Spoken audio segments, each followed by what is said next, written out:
Hello, Rob here, and welcome to R&B Reviews. I'm on day 17 of April Fool's Comedy Month, and I decided to do a video on, in my opinion, the greatest and funniest silent film comedian, and that is Buster Keaton. So I'm not actually going to be reviewing this box set today, but I just wanted to show up a picture. I'm actually going to be reviewing another one of his early talkies that he did in 1931 called Parlor, Bedroom, and Bath. And I know a lot of people say that Charlie Chaplin is probably the greatest silent film comedian that ever existed, and as much as I respect him, I just liked Buster Keaton more. I liked that I could watch a movie and you never know what's going through his mind, and he would come up with these very creative and very visual, physical gag sequences, and I just really fell in love with him. Now, there's two different types of Buster Keaton fans, in my opinion. There's type 1, where everything that he made after the 1927 film Steamboat Bill should be ignored. They're terrible films, and they show they're just unwatchable garbage. And there's type 2 fans where, granted, a lot of his movies that he made during the sound era may not be his best films, but they have their moments, and sometimes Buster is still in fine form no matter what the vehicle. Now, I'm a type 2 fan. I believe that a lot of the films that he made after he switched over to the silent era into sound have their moments, and they should not be ignored, and that they should be given a chance. Now, granted, they may not be up there with his great silent work from the early to late 20s, but I mean, I think they deserve a chance, and I think Parlor, Bedroom, and Bath is one of these films. So I wanted to get that out there. So basically, this movie was made after he had signed with MGM. For those of you that aren't familiar with Buster Keaton's career, he was an independent filmmaker that wrote, produced, and directed, and co-wrote a lot of his own films, short subjects, into feature films. But by 1927 and 1928, his independent films, The General and Steamboat Bill Jr., although they're very revered by cinemaphiles and die-hard fans of silent comedy, they weren't box office hits at the time, and he wasn't quite the money maker that Charlie Chaplin and Harold Lloyd, and for a brief period Harry Langdon were. So in 1928 he signed with a big MGM studio for a couple of reasons. One of them was that his longtime producer, Joseph Skank's brother Nicholas, worked over there, and he thought he'd be in good hands. And another reason was Keaton's early films were distributed by Metro Studios, but of course this was before Metro Studios, Golden Studios, and Mayer Studios joined forces to become Metro Goldwyn Mayer. And by that point, Louis B. Mayer was the studio president. So he made two good silent films with MGM, The Cameraman and Spite Marriage. The problem was that even though he was lured to the studio with an idea of having bigger budgets and having better distribution than his independent films that he had made, but then he realized he lost a lot of creative control. He was there basically as a performer, and even when he went into the talkie era, even though there's a really good book that his third wife, I believe Eleanor Keaton, called Buster Keaton Remembered, that I highly recommend. Even though his MGM sound films were very popular and made a lot of money at the box office, and apparently they made more money than a lot of his silent films up to that point, he was not happy. He was having personal problems, and after he was fired from MGM in 1933, he freelanced for a while. He made a few series of short subjects at Education at Columbia, and eventually he got back up there, becoming a gag writer, co-starring in a lot of feature films and appearing on television. There's a great documentary in here called, I believe it's called So Funny It Hurts, Buster Keaton on his MGM days. Highly recommended. Okay, now let's talk about this particular movie. It came out in 1931, and basically how it came about was Irving Thalberg, who was an executive producer at MGM, had seen a revival of a play called Parlor, Bedroom, and Bath.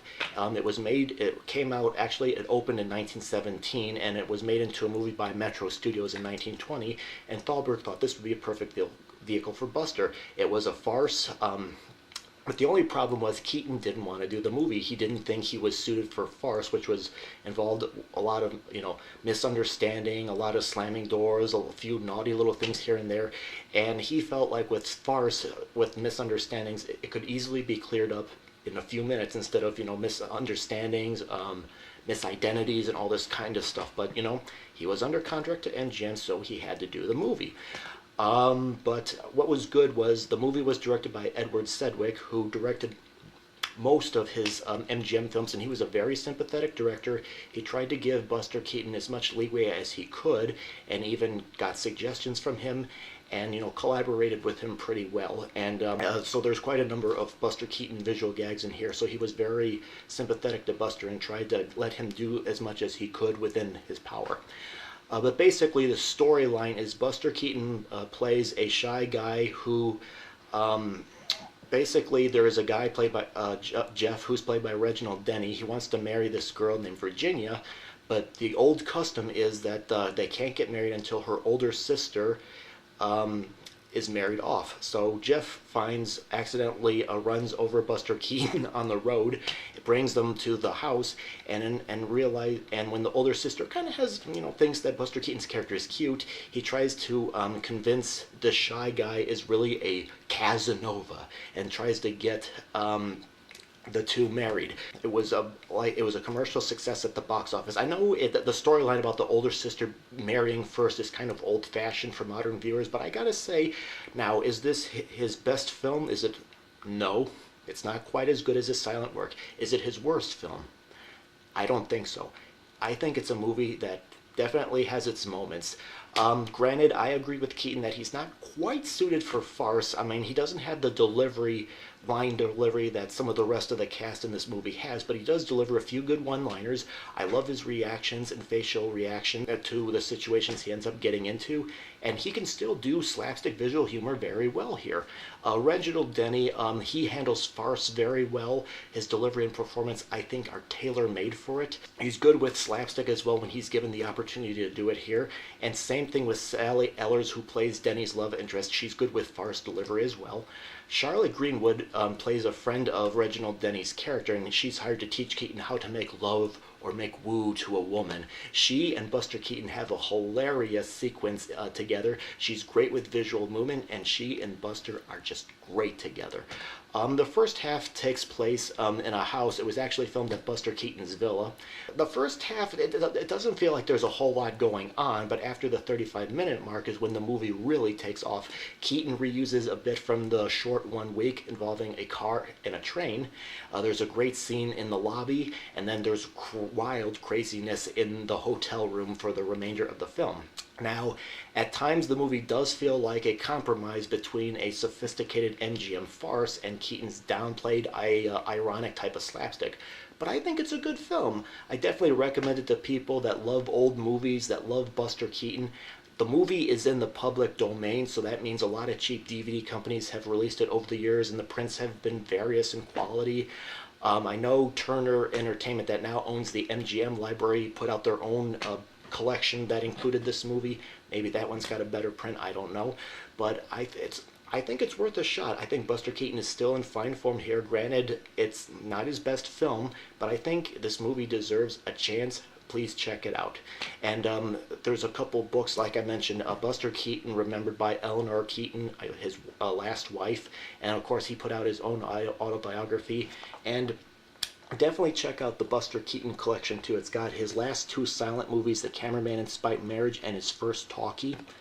And it's also got a very good documentary about his time at MGM. So, big Buster Keaton fan, give this movie a shot. Alright, well, thank you very much for watching. If you've seen this movie, what did you think?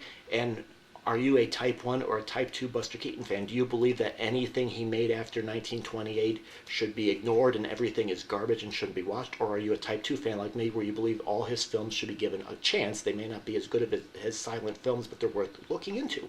Go ahead and post your opinion below, and thank you very much for watching.